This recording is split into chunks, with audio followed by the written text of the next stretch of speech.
Thursday was the feast of Corpus Christi, when we thank the God who came to us as a baby in a manger, that he still comes to us in the fragile and down-to-earth forms of bread and wine. I have wondered about preaching this sermon at a time when Mass can only be celebrated behind closed doors. It might seem almost unkind to preach about something from which you are, for a time, separated.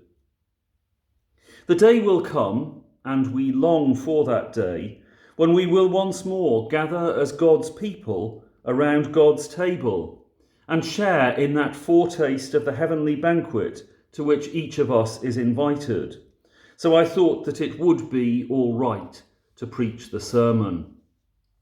However, I further hesitated when I realised that this is the third sermon in a row which references film or television, and I'd hate you to think that I'm spending lockdown glued to my television screen. When we return to the altar, there will be physical restrictions to enable us to do so safely. Yet even while numbers are limited, all must be made welcome to come to the feast, to receive the new life of Christ into their lives, and to make sure it is not confined within the church's walls by too narrow a door. This new life of Christ, exciting, surely, disturbing, probably, for the faint-hearted, not at all, not if we're to share that new life with a world that so longs for it, even though the world may not know what it's longing for. One of my favourite images of this new life is to be found in Gabriel Axel's film Babette's Feast.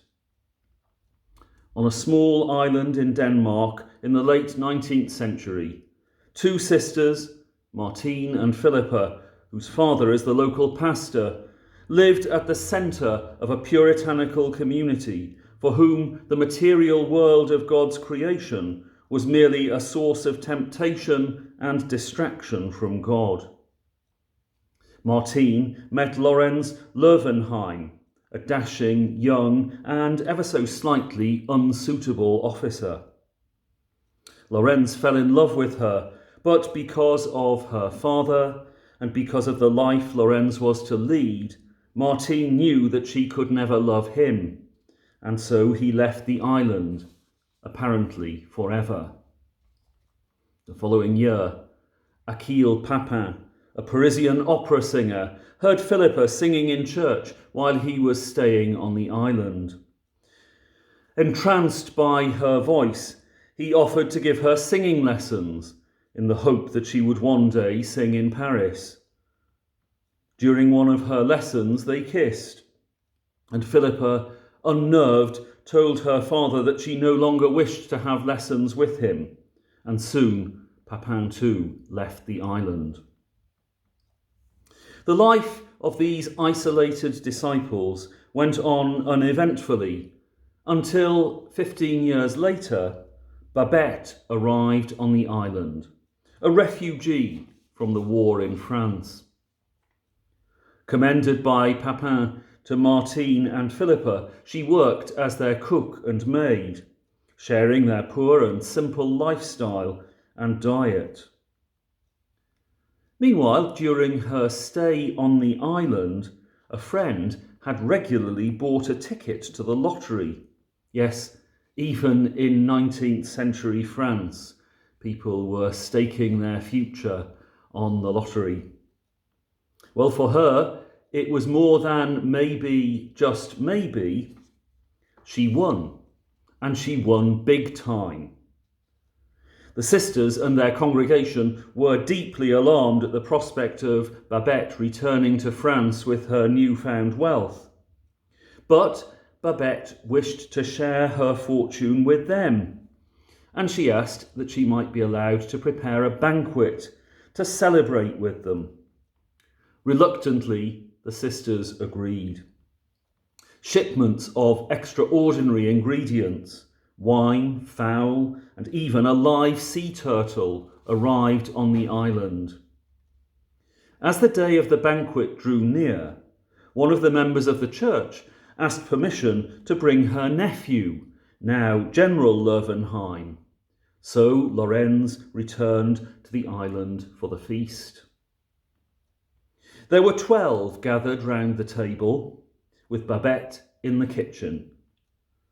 Only the general recognised the quality of the food and drink, and as he did so, he began to reflect on his own life of lust for power, his lack of love, his selfishness and ruthlessness. During the meal, they all began to reflect, and old fractured relationships began to be healed. Resentments deeply held were laid aside, and a feeling of peace spread over the congregation. When everyone had their fill, the sisters went to the kitchen to thank Babette for her generosity and hard work.